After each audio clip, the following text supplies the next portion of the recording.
Chura's not a place you fly alone to. In the heart of the rugged Uruzgan region, the ground rushes up on you here. The valley's green, more fraught with Taliban than the hostile mountains. About 70 Dutch troops hold this area. Their battle for Chura, a largely unnoticed part of NATO's occupation. We flew in with Lieutenant Dennis, tasked with training the Afghan National Army. He quickly catches up on the past week. Let's go. It says that Kala Kala is a little bit. It's not quiet over there, so there's a lot of shooting. And yesterday, one guy got killed in action there. It's not long until Kala Kala needs rescuing again. The Dutch call it K2, a frontline outpost that's seen the worst fighting in the past 3 months here. The Afghan army have been rushed in as reinforcements. Half the police normally stationed here have taken the morning off to go and get paid. I am not here to take over the post. It's not a place you can leave undermanned for long. A blast. It's 3 kilometers away, but it still rattles the outpost. The smoke's from where the Taliban have launched a rocket. And this is where it landed, just 100 meters from its target, the Dutch army convoy.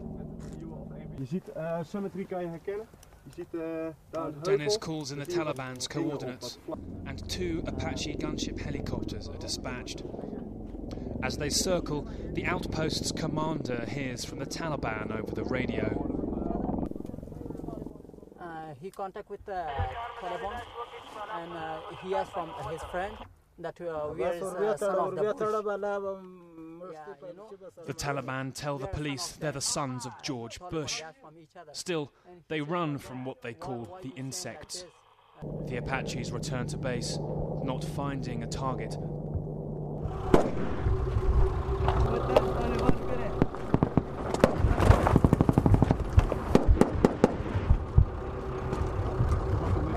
They're being shot at from the valley below and fear this could be the start of a full-scale attack.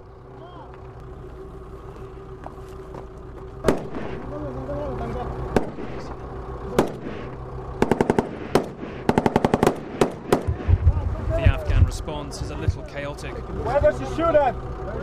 Does he see something? Does he see something? Dennis tries to keep order. Where is that? The threat's still there, even if it is hidden.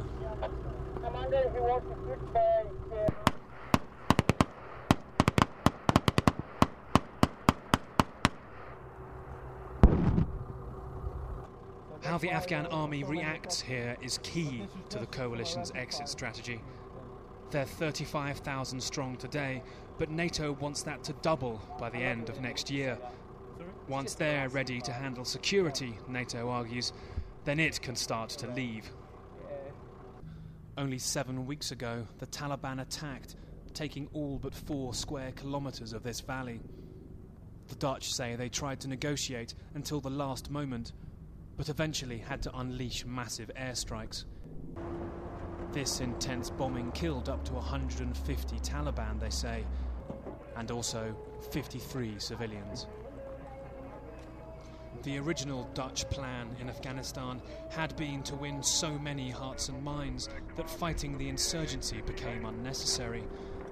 But that's evaporating here in Chura and turning into a battle over this strategically vital valley. Behind me is the hill of Kala Kala, and we're at the other side of the valley at the police post. Literally, this is the front line, and to this side of me is Taliban territory.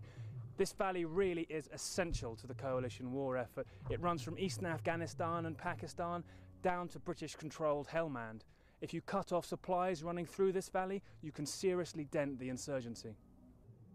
Police here at the Niazi outpost are regularly in firefights with the Taliban, but they've just been paid for the first time in 5 months, and even that's only half a living wage.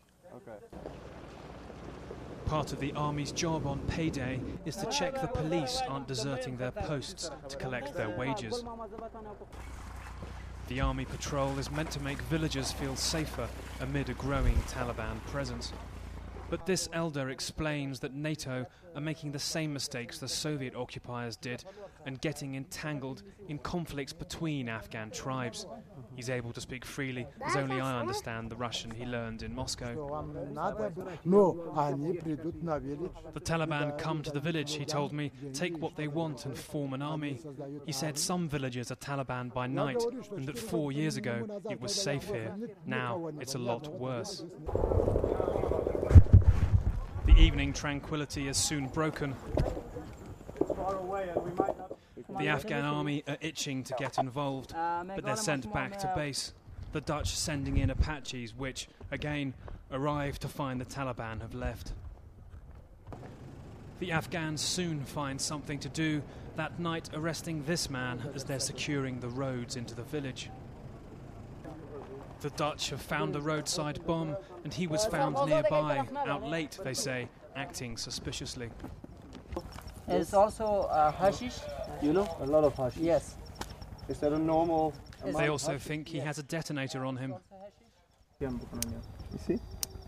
Yeah, they can use that as a detonator. You see that? Yes. The Dutch bomb squad test his hands for explosives and find nothing. The Afghans then question him inside the container. He gives them names of people who help sell hashish, but only after they've beaten him, apparently on the feet. They do it their own way, and I was there for a while to see if they did not punish him. But it was a little bit, how do you say it, rough handling, but it was okay. The next morning, he's handed over to the local police. One less local then who'll be won over by NATO. Yet today, a high-level delegation flew in to court the favour of local elders. About 40 minutes on the ground in this volatile valley. They almost took the whole valley, though. 7 weeks ago, you were down to 4 square kilometres. Shouldn't there be more troops here to make sure that doesn't happen again? We, at any given time, it's a question of priority. We will decide when we feel that time is right. We might bring more troops, we might surge more troops. Again, question of priority and what we want to do. Holland has to decide next month if its troops in Afghanistan, 9 of whom have died so far, will stay on. Their battle for hearts and minds here, now a simple fight over land, and the benevolent face of occupation slipping. Nick Payton-Walsh, Channel 4 News, Chura, southern Afghanistan.